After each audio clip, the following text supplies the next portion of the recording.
Hello duelists, today we're going to open a box of Duel Devastator, but first off I want to bring your attention to our giveaway on Instagram and Facebook, so please check out our Instagram and Facebook sites first before we go into this opening. So Duel Devastator, it's the replacement of Yugi's legendary decks and the following decks that came out in the last 3 or 4 years, but this year instead of getting 3 decks we received one deck with incoherent cards that are meta. So the theme of this box is of course all the Ghost Girl cards with new artworks for Ash Blossom, the new Red Blossom card, Ghost Belle, Ghost Sister and Winter Cherries, and of course Ghost Ogre. So that's the back of the box with a lot more information, and we can already see there's like Inspector Border, Super Poly, Typhoon, and because we know the contents of the set, we pull the same cards every time. I want to focus on the packaging first. So yeah, the contents are already spoiled and revealed. So let's open it. So as you can see, this is a 2-compartment box with the deck and the field center cards being on the upside, and I want to try this out first. So how good can we fit Yu-Gi-Oh cards into these boxes? And so this sleeve Yu-Gi-Oh deck doesn't move at all. There's almost no room for movement, and that means your cards won't get damaged. And yeah, I'm really satisfied with this actually. So this is really good. We didn't have some of these for a long time. I remember like some of the old special edition booster sets in 2014 or 15 had these boxes where you could store your cards, but this one is twice as big, and yeah, it's really unique. So let's remove this packaging first and open our field centers. I don't know, like the field centers are not safe. There's some random factor in there. But I don't know if everyone receives this Duel Devastator field center because yeah, it looks really cool.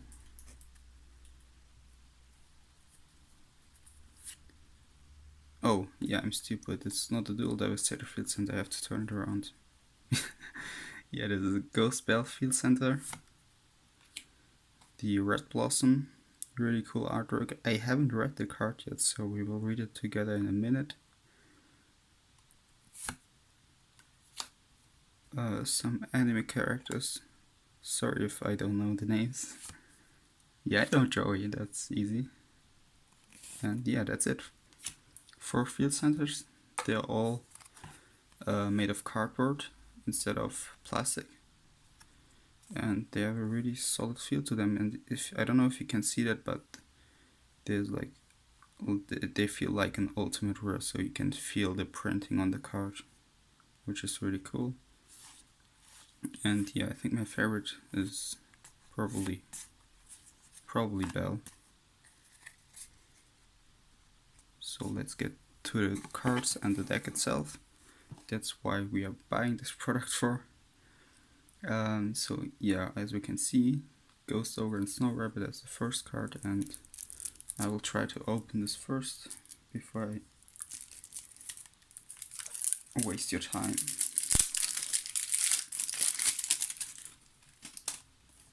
So yeah. First card, Ghost Ogre, of course, is a meta staple. Everyone needs to have one of these, or better yet, a playset. And the artwork, I was skeptical at first, but this isn't that bad. I think I would play this. Ghost Belle, she looks kind of this is Winter Cherries. She looks kind of annoyed. Of course, Ash Blossom in the new artwork. Really good, nice reprint, because even after so many reprints, this card is still expensive. And we will also receive sleeves and deck boxes and mats with this artwork in the coming year. Ghost Belle, of course, really nice, especially in the new meta game with Thunder Dragon and Salamangreat as probably the best decks. Ghost Sister, the first reprint. This card is still really new. It came out in May, I think. And yeah, it didn't see that much play, but still. Oh yeah, I won't read the card for you because it's German, so that makes no sense, but I will take a look at it after this video. Catastor, the meme. Yeah, we really needed that card in 2019. Briarneck. I mean, this one is a bit better because it did see some play at the start of the year with Mermer.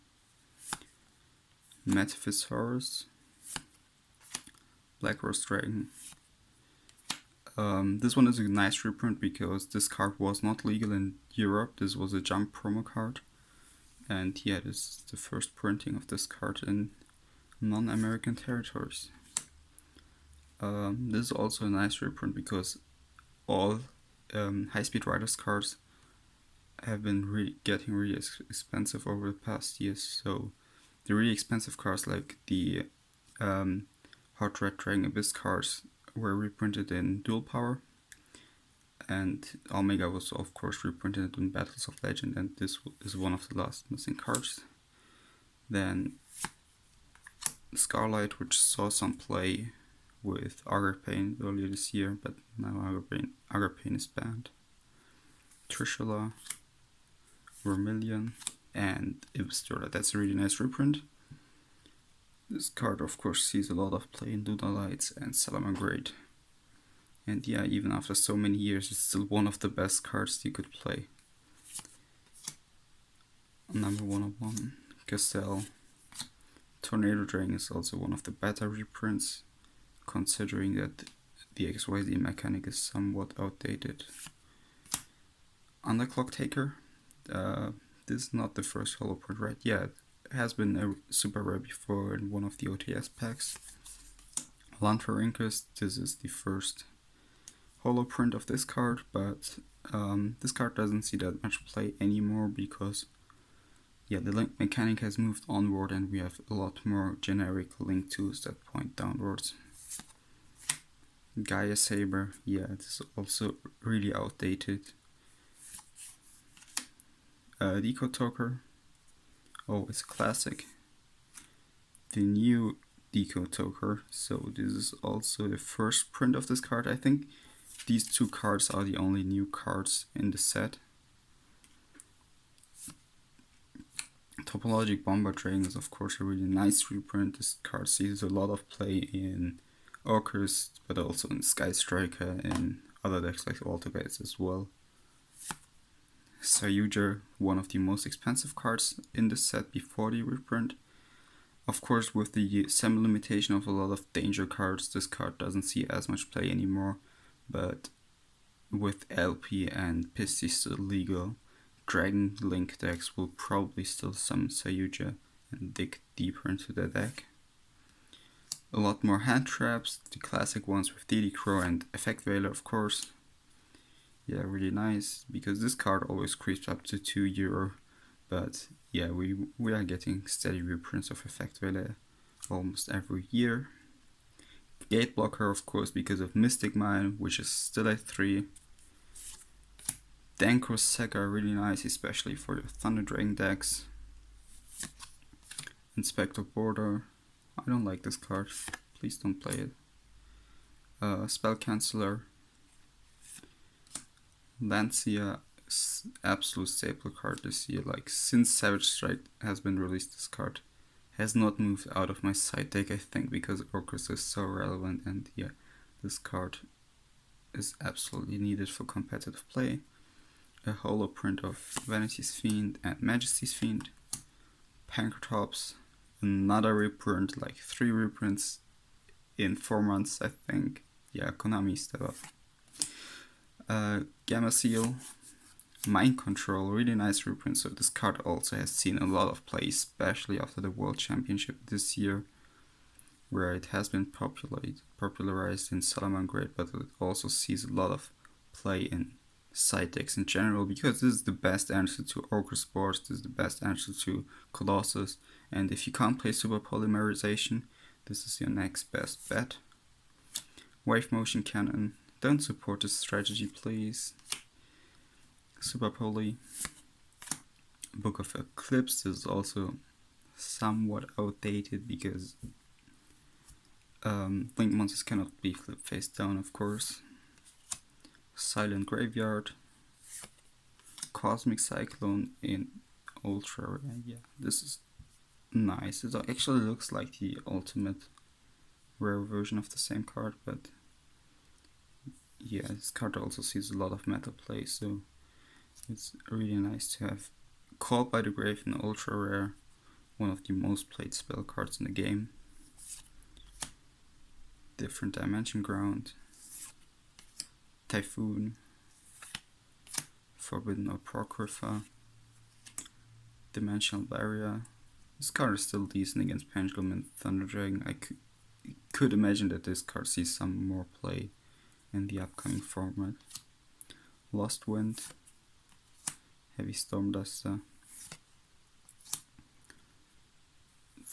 Reliquary, Anti-Spell Fragrance. There can be only one. Really nice reprint because this card had been creeping up in price for quite some time, and I think it's the most played Floodgate in the game right now because it's just so generic, because almost every archetype uses monsters of the same type, so really strong card indeed. White Hat, Solemn Strike, really nice reprint, and Red Reboot. And yeah, that's it. Personally, I will be using a lot of these cards because I have traded a lot of them away, so like I don't own any of these cards and I will play them in my deck. Yeah, almost the whole box. This is really great value. I'll be getting myself 2 more boxes of this, of course, and I would advise, especially for new starting players, for you to do the same, because this box has a lot of great value. It has nice field center cards, and the box itself is also really nice to store your cards at home or if you go to tournaments. Yeah, that's it. Don't forget to subscribe to our channel for more competitive content and of course content like this, and see you guys later.